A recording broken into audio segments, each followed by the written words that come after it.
राष्ट्रपति Vladimir Putin उन कुछ राष्ट्र प्रमुखों में से हैं जिनकी जिंदगी पर खतरा हमेशा बना रहता है।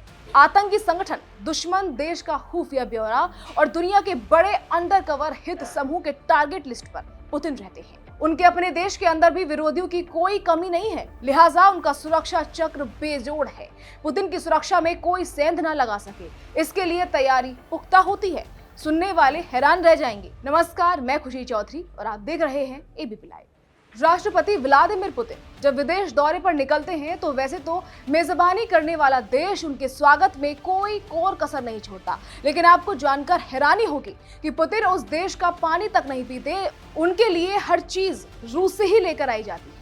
जी हाँ, ऐसा पहले कभी नहीं हुआ कि किसी मेहमान के पहुंचने से पहले उसकी किचन भारत पहुंच गई हो। ऐसा पहले कभी नहीं हुआ कि किसी मेहमान के आने से पहले उसका टॉयलेट आ गया हो। ऐसा पहले कभी नहीं हुआ कि भारत में किसी विदेशी मेहमान का टेलीफोन बूथ तक लगा दिया गया हो।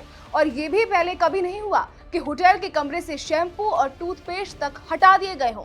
लेकिन सवाल ये है कि क्यों, तो ये हम आपको आगे बताएं। पहले आपको बताते हैं कि पुतिन के दिल्ली पहुंचने पर रूस से पहले ही क्या क्या आ चुका है। पुतिन अपना किचन और पर्सनल कुक साथ लेकर चलते हैं। पुतिन के लिए जो खाना बनाता है उसके लिए आर्मी की ट्रेनिंग लेना जरूरी होता है, यानी पुतिन का कुक एक आर्मी मैन होता है। दिन में जितनी बार भी वो खाना बनाएगा उतनी बार ही उसे अपनी वर्दी बदलनी होगी। बिना दस्ताने पहने वो पुतिन के लिए खाना नहीं बना सकता है। किचन में खाना पहुंचने से पहले कच्चे सामान की भी जांच की जाती है। पुतिन के खाने में इस्तेमाल होने वाला नमक तक रूस से आता है। खाना पकने के बाद सबसे पहले लैब में उसकी टेस्टिंग होती है। इसके बाद खाना पुतिन के सुरक्षाकर्मी चखते हैं, फिर वो खाना पुतिन को परोसा जाता है। इसके अलावा खाना बनाने में इस्तेमाल पानी से लेकर पुतिन के पीने वाला पानी तक सभी मॉस्को से आता है।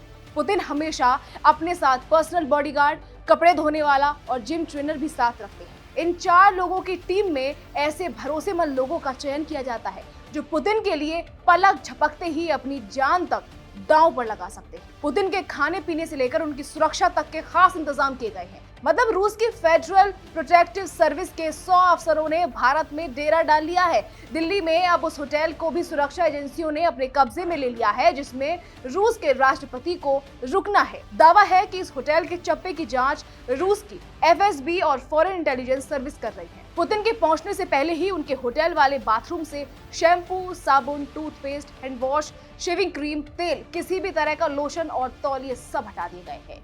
इनकी जगह पर रूस से आया सामान रखा जाएगा, वो भी पुतिन के होटल में दाखिल होने से महज कुछ देर पहले। जानते हैं भारत में पुतिन जिस टॉयलेट का इस्तेमाल करेंगे वो भी रूस से ही आ रहा है, जो पुतिन के पहुंचने से पहले ही होटल के कमरे में इंस्टॉल किया जाएगा। यानी राष्ट्रपति व्लादिमीर पुतिन का सुरक्षा कवच अभेद है। अब सवाल उठता है कि ऐसा क्यों है? क्यों पुतिन के DNA तक की जानकारी छिपाने की कोशिश होती है? दरअसल रूस का दुनिया में एक वैश्विक राजनीतिक प्रभाव है। पुतिन दुनिया के सबसे प्रभावशाली नेताओं में से एक हैं। रूस की सैन्य, राजनीतिक और भू रणनीतिक भूमिका बहुत बड़ी है, इसलिए उनके खिलाफ किसी भी प्रकार का खतरा वैश्विक अस्थिरता पैदा कर सकता है।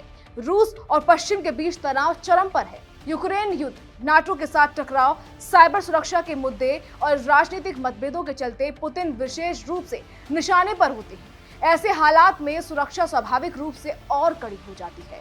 तीसरी वजह आंतरिक विरोध और असंतोष है। रूस में राजनीतिक विरोधियों, आलोचकों और विरोध प्रदर्शनों की वजह से भी सुरक्षा एजेंसियां पुतिन के लिए जोखिम का अनुमान लगाती हैं। वहीं पुतिन का व्यक्तिगत सुरक्षा इतिहास रहा है। वो KGB यानी सोवियत जासूसी एजेंसी में काम कर चुके हैं। उन्हें सुरक्षा प्रोटोकॉल की गहराई से समझ है और वे कभी भी जोखिम नहीं लेते, इसलिए उनके सुरक्षा प्रबंध असाधारण रूप से विस्तृत और गोपनीय होते हैं। रूस अपने सर्वोच्च नेता को कभी खतरे में नहीं डालता, ये उसका पुराना इतिहास है। स्टालिन से लेकर अब तक के जो भी सुप्रीम पद पर रहा है उसका सुरक्षा कवच अभूतपूर्व रहा है। तभी तो आज तक रूस के राष्ट्रपति पर कोई हमला नहीं हो सका। ये उनके खुफिया तंत्र की सबसे बड़ी ताकत है। फिलहाल के लिए इतना ही। अब आप इस पर क्या कहेंगे? कमेंट करके जरूर बताइएगा।